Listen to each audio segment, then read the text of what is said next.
जय हिंद दोस्तों, एडुटेरिया current affair वार्षिकी 2025 के प्रैक्टिस सेट सेशन में आप सभी लोगों का स्वागत है।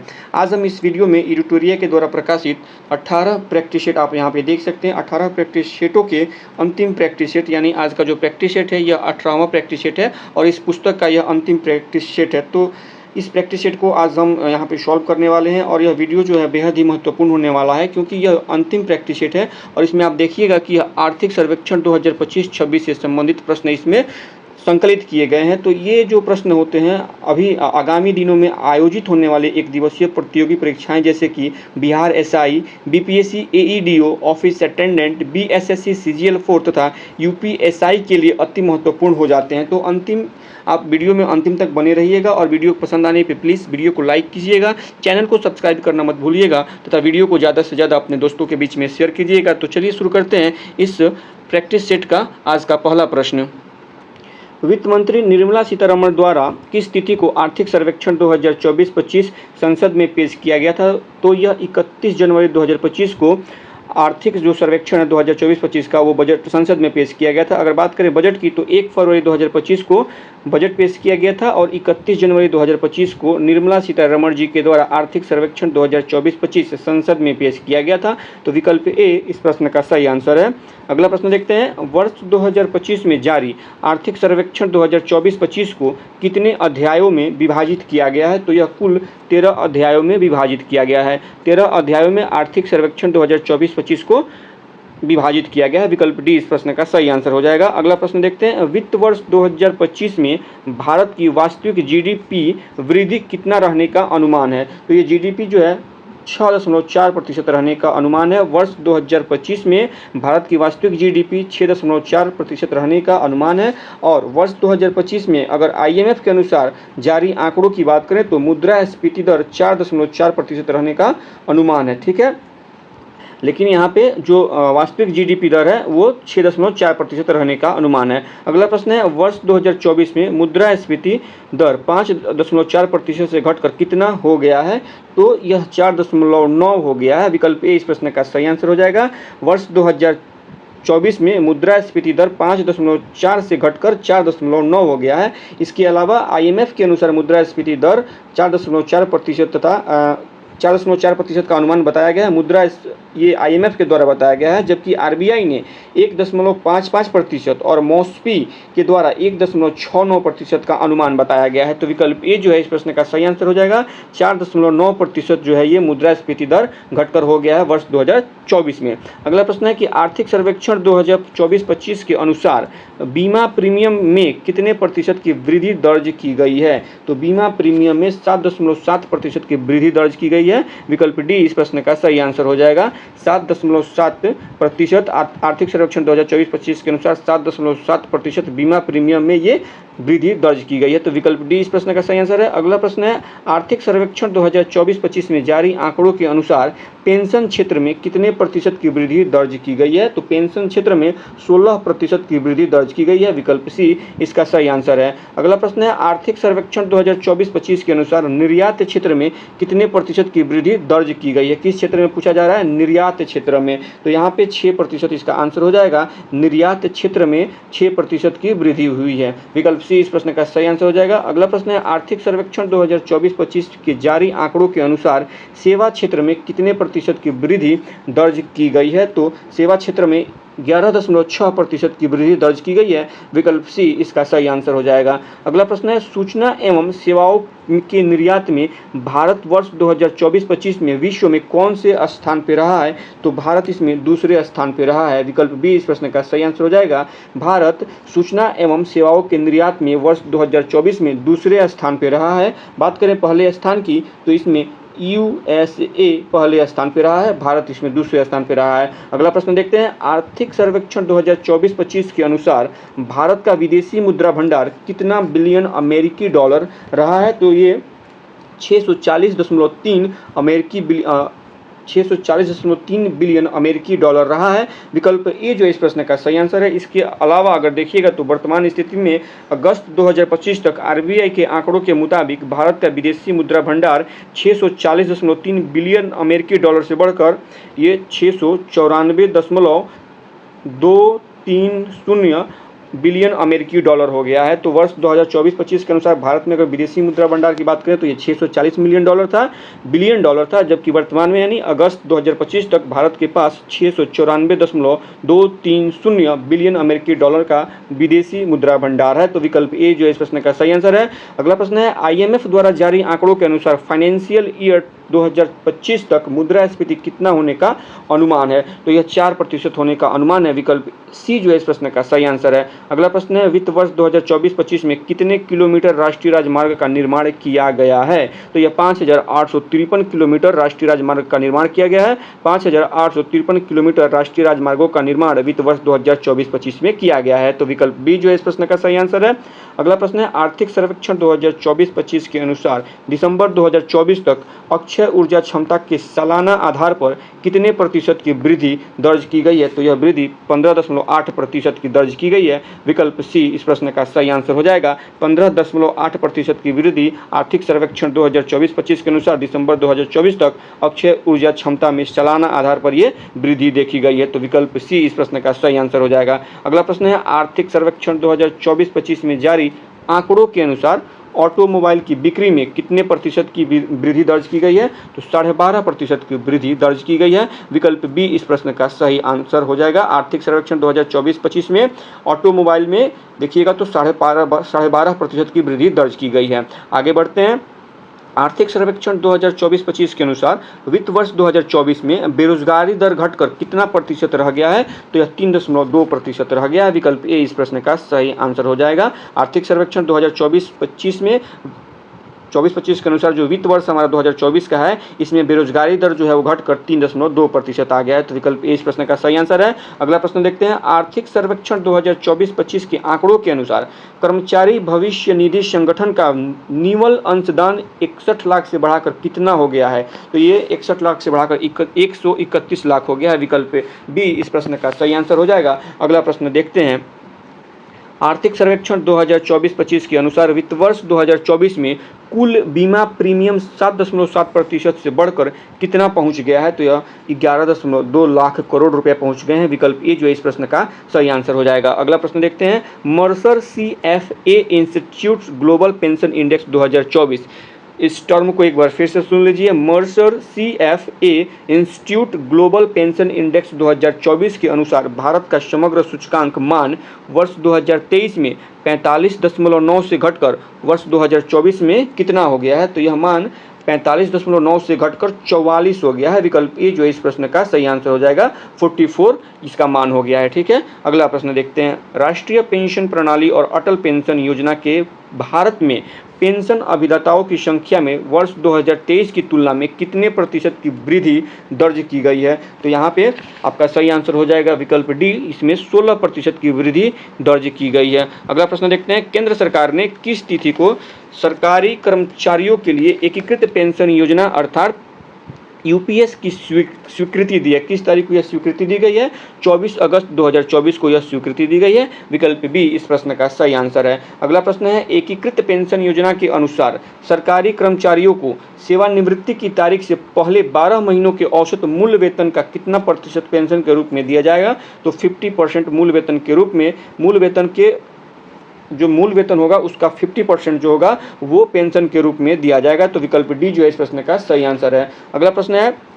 एकीकृत पेंशन योजना के अनुसार सरकारी कर्मचारियों को सेवानिवृत्त होने पर प्राप्त होने वाले अंतिम 12 माह के औसत मूल वेतन का 50% दिए जाने की घोषणा की गई है, जैसे कि हमने इसके पहले वाले प्रश्न में पढ़ा था। इस योजना का लाभ लेने हेतु कर्मचारियों को कम से कम कितने वर्ष सरकारी सेवा करना अनिवार्य है? तो कम से कम आपको 25 वर्ष तक सरकारी सेवा करना होगा, तब जाके आप जब रिटायर होंगे तो आपका जो उस वर्तमान मूल वेतन होगा उसका 50% आपको पेंशन के रूप में मिलेगा। तो विकल्प सी जो है इस प्रश्न का सही आंसर है। अगला प्रश्न देखते हैं। एकीकृत पेंशन योजना UPS के तहत न्यूनतम कितनी पेंशन की राशि निर्धारित की गई है? कम से कम आपको कितना पेंशन दिया जा सकता है? तो ये 10,000 रुपये प्रति माह निर्धारित की गई है। विकल्प ए जो है इस प्रश्न का सही आंसर है। अगला प्रश्न है। एकीकृत पेंशन योजना UPS के तहत पेंशन भोगियों को प्राप्त होने वाले न्यूनतम पेंशन 10,000 के लिए कम से कम कितनी साल की सेवा अनिवार्य है? तो यह कम से कम आपको 10 साल का सेवा करना अनिवार्य है। विकल्प सी जो है इस प्रश्न का सही आंसर है। अगर आपको अपनी सैलरी का, जब आप रिटायर होते हैं तो उस समय आपको अपनी सैलरी का जब 50% अगर पेंशन के रूप में लेना होगा तो कम से कम आपको 25 वर्ष तक कार्य करना पड़ेगा। लेकिन अगर कम से कम अगर आप 10,000 मासिक पेंशन लेना चाहते हैं तो उसके लिए आपको 10 साल तक काम करना पड़ेगा, तब जाके आपको जो अंतिम जब आप रिटायर होंगे तब आपको वहाँ पे 10,000 रुपये प्रति माह के रूप में पेंशन मिलेगा। तो विकल्प सी जो है इस प्रश्न का सही आंसर है। अगला प्रश्न है, वर्ष 2025 में जारी आर्थिक सर्वेक्षण 2024-25 के अनुसार सीमेंट उत्पादन में भारत का स्थान विश्व में क्या है? तो भारत का स्थान यहाँ पे दूसरा है। विकल्प बी इस प्रश्न का सही आंसर हो जाएगा। अगला प्रश्न है, आर्थिक सर्वेक्षण 2024-25 के आंकड़ों के अनुसार भारतीय रेलवे का विश्व रेल नेटवर्क के मामले में कौन सा स्थान है? तो भारत का इसमें चौथा स्थान है। विकल्प सी इस प्रश्न का सही आंसर हो जाएगा। अगला प्रश्न देखते हैं, निम्नलिखित कथनों पर विचार करें तथा सत्य कथन का चयन करें। पहला कथन है, बैंकिंग प्रणाली में एनपीए घटकर एनपीए यानी नॉन परफॉर्मिंग एसेट होता है। एनपीए का फुल फॉर्म होता है नॉन परफॉर्मिंग एसेट। बैंकिंग प्रणाली में एनपीए घटकर 12 वर्षों में न्यूनतम स्तर पर 2.6 पर आ गया है। यह कथन बिल्कुल सत्य है। दूसरा कथन है, वित्त वर्ष 2025 में कृषि क्षेत्र के 3.8% की दर से बढ़ने की उम्मीद है। यह कथन भी सही है। तीसरा कथन है, उपभोक्ता खाद्य मूल्य सूचकांक द्वारा मापी गई खाद्य मुद्रास्फीति वित्त वर्ष 2024 में 7.5% थी। तो यह कथन भी सही है। इस प्रकार से विकल्प डी जो है इस प्रश्न का सही आंसर हो जाएगा। सभी कथन सत्य हैं। अगला प्रश्न देखते हैं, 31 दिसंबर 2024 तक पूंजी बाजार में निवेशकों की संख्या कितनी हो गई है? तो निवेशकों की संख्या 13.2 करोड़ हो गई है। विकल्प डी जो है इस प्रश्न का सही आंसर है। 13.2 करोड़ निवेशकों की क्या हो गई है? संख्या हो गई है 31 दिसंबर 2024 तक। ठीक है, पूंजी बाजार में। अगला प्रश्न देखते हैं, आर्थिक सर्वेक्षण 2024-25 में उल्लेखित निम्नलिखित कथनों को पढ़ें। पहला कथन है, भारत की औसत आयु जो है 29 वर्ष है। यह कथन गलत है। दूसरा कथन है, वर्ष 2026 तक निर्भरता अनुपात घटकर 54.3% होने की उम्मीद है। यह कथन जो है बिल्कुल सत्य है। तीसरा कथन है, भारत की 26% जनसंख्या 10 से 24 वर्ष की आयु वर्ग में है। यह कथन भी सही है। और यहाँ पे असत्य कथन पूछा जा रहा है तो केवल एक जो है यह असत्य है। तो विकल्प ए इस प्रश्न का सही आंसर हो जाएगा। केवल कथन एक असत्य है। अगला प्रश्न देखते हैं, वर्ष 2023-24 में रोजगार में कृषि का हिस्सा कितना है? रोजगार में कृषि का हिस्सा पूछा गया है तो यह हिस्सा 46.1 है। विकल्प डी जो है इस प्रश्न का सही आंसर है। अगला प्रश्न देखते हैं, आर्थिक सर्वेक्षण 2024-25 के अनुसार वर्ष 2029-30 तक गिग कार्यबल के कितने प्रतिशत तक पहुंचने का अनुमान है? तो यह 23.5 करोड़ 23.5 एक मिनट कितने प्रतिशत तक पहुंचने का अनुमान है?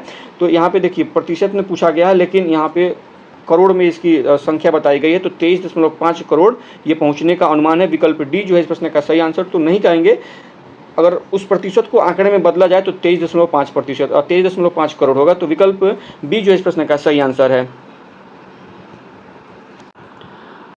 अगला प्रश्न देखते हैं, आर्थिक सर्वेक्षण 2024-25 के अनुसार प्रवासी भारतीयों की संख्या कितनी हो गई है? इसका सही आंसर हो जाएगा विकल्प सी जो इसका सही आंसर हो जाएगा। ये 32 मिलियन हो गई है। बात करें अगर प्रवासी भारतीय दिवस की कब मनाया जाता है तो 9 जनवरी को प्रत्येक साल प्रवासी भारतीय दिवस मनाया जाता है। विकल्प सी जो है इस प्रश्न का सही आंसर हो जाएगा।